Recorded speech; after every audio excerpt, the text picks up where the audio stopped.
Del Santo Evangelio según San Juan.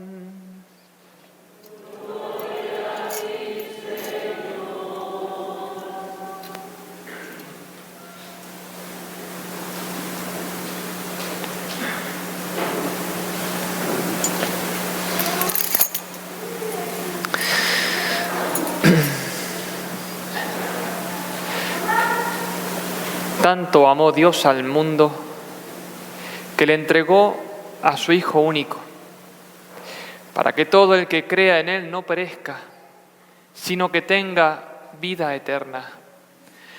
Porque Dios no envió a su Hijo para condenar al mundo, sino para que el mundo se salvara por Él. El que cree en Él no será condenado. El que no cree ya está condenado, por no haber creído en el Hijo único de Dios. Palabra del Señor. Gloria a ti, Señor Jesús. Per Evangelica dicta. Deriantur nostra delicta. Ave María Purísima, Sagrado Corazón de Jesús. Celebramos hoy la solemnidad de la Santísima Trinidad, aquel misterio que, como bien sabemos por el Catecismo, se explica diciendo que en Dios hay una sola naturaleza, un solo Dios y tres personas. Un solo Dios y tres personas. El Padre es Dios, el Hijo es Dios, el Espíritu Santo es Dios. ¿Y cuántos santos se han dedicado a profundizar en este misterio de las tres personas divinas, pero que sin embargo es un solo Dios? Una vez iba San Agustín, gran santo obispo de Hipona, al norte de África, iba por esas costas del mar de África, y meditando en este misterio, claro, no podía entender cómo tres personas, pero a la vez un solo Dios, sin confusión. Cuando meditaba en este misterio profundamente, y claro, no podía comprenderlo, porque es un misterio. Y de repente ve que a la orilla del mar había un niño que iba con un tarrito, un baldecito, buscaba agua en el mar y la ponía en un hoyito allí en la playa y volvía, buscaba un poco de agua, lo ponía en el hoyito.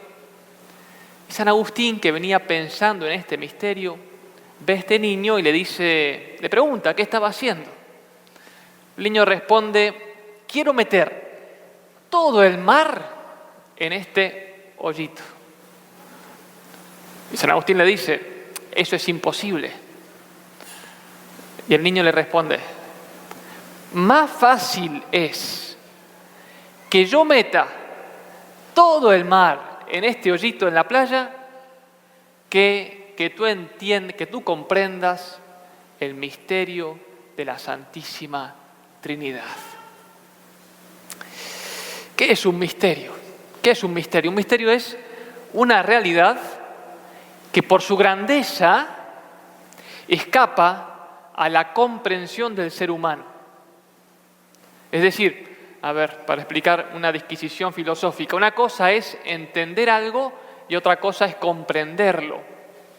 Entender es cuando uno puede inteligir, razonar algún aspecto de una cosa, pero no la comprendo, es que no la entiendo completamente. O sea, por ejemplo, un ejemplo sencillo, yo entiendo cómo funciona un vehículo, sé cómo se maneja, sé cómo se conduce, ahora bien, y entiendo más o menos cómo funciona, pero al menos yo como sacerdote, yo no comprendo, no conozco el funcionamiento interno del motor, no lo comprendo porque no lo he estudiado. O sea, no lo entiendo completamente, entiendo lo esencial, lo que me hace falta para poder conducir. Bueno, con el misterio de Dios pasa algo similar, salvando las distancias. Yo puedo entender muchas cosas del misterio de Dios. Ahora bien, comprenderlo, es decir, entenderlo completamente es imposible. Es como querer meter todo el mar en un hoyito en mi pequeña cabeza.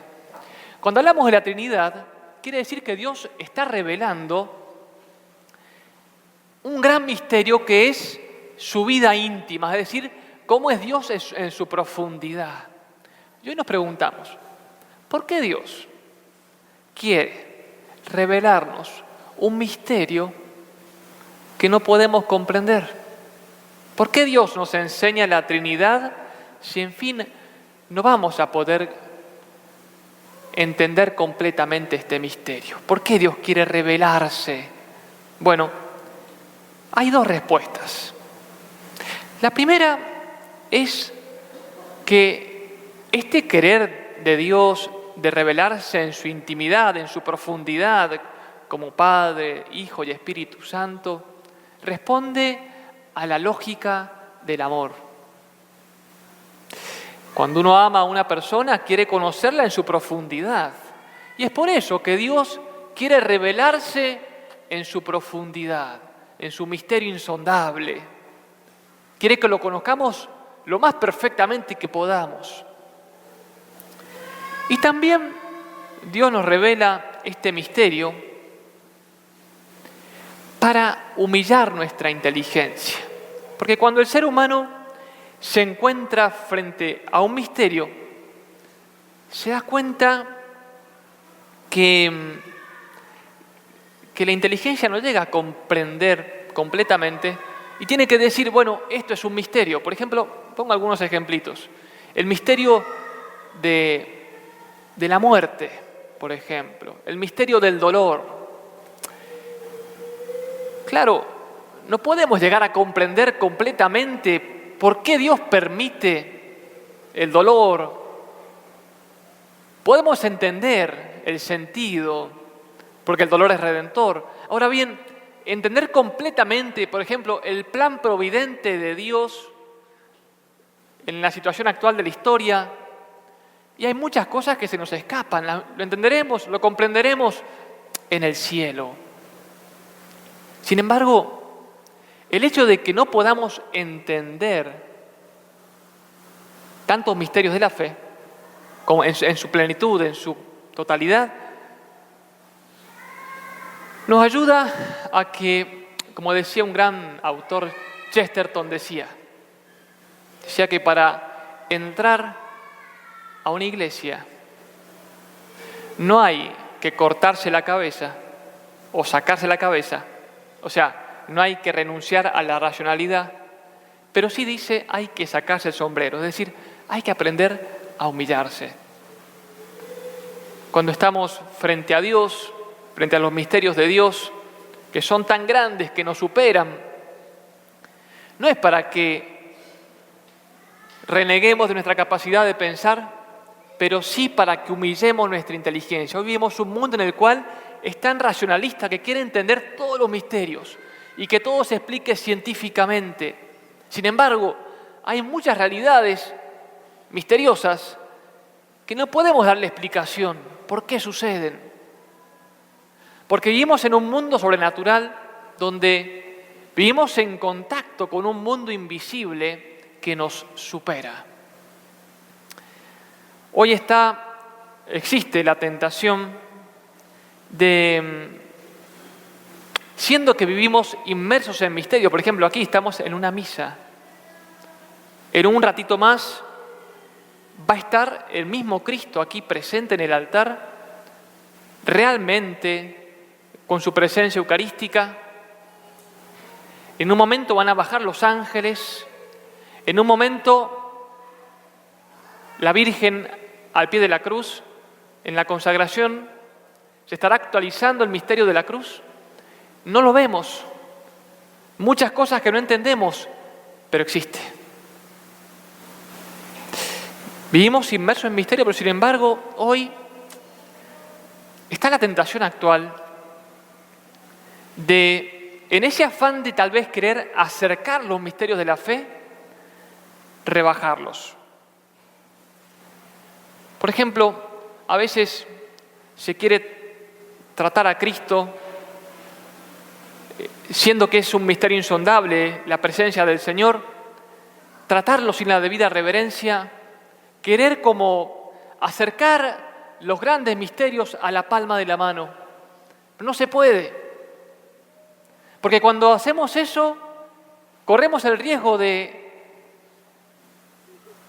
terminar rebajando esos misterios. Hoy, por ejemplo, también, ¿cuántas veces sucede ante el misterio, por ejemplo, del sacerdocio, que el mundo pide que el sacerdote no se distinga de los demás, ni siquiera que vista como un sacerdote, por ejemplo? ¿Y por qué? Porque no quiere admitir que allí, en esa persona, hay un misterio que supera a esa persona y a todos los que lo rodean, que es la presencia de Cristo, por la unción que recibió en la sagrada ordenación sacerdotal. Hace falta humillarse para aprovecharse de los misterios en los cuales vivimos inmersos. El saber que hay misterios hace comprender que también existen los milagros. Los milagros son aquellas realidades en las cuales se muestra a Dios y muestra que no se puede explicar según la ciencia, según la razón, ciertas situaciones que se dan. ¿Cuántos milagros realizó Cristo? Ante el milagro y ante el misterio, tenemos dos posibles actitudes. Una puede ser la actitud de los fariseos. Los fariseos vieron muchísimos misterios. Vieron a Cristo cuando resucitaba a Lázaro, cuando multiplicaba los panes y los peces, cuando, por ejemplo, acalló la furia del mar, cuando curaba, cuando exorcizaba. Pero sin embargo, por su soberbia, no se convirtieron. Y por último, la verdadera actitud es la actitud del Longinos. El Longinos es el soldado que le clavó esa lanza al corazón de Cristo cuando estaba en la cruz. Y el Longinos, cuando clava esa lanza y ve que de ese corazón brota sangre y agua, cae humildemente de rodillas y dice: verdaderamente, este era el Hijo de Dios. Señor mío y Dios mío. Verdaderamente este era el Hijo de Dios. Bueno, nosotros que vivimos inmersos en tantos misterios, cada vez que estamos aquí en la misa, cada vez que a lo largo de nuestra vida el Señor nos concede aquellas gracias actuales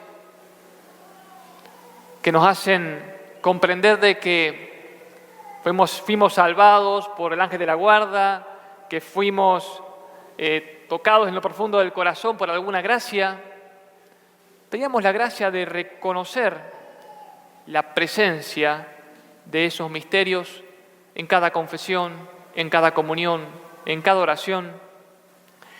Y a lo largo de toda nuestra vida, para poder decir, como decía el Longinos: Señor mío y Dios mío. Ave María Purísima.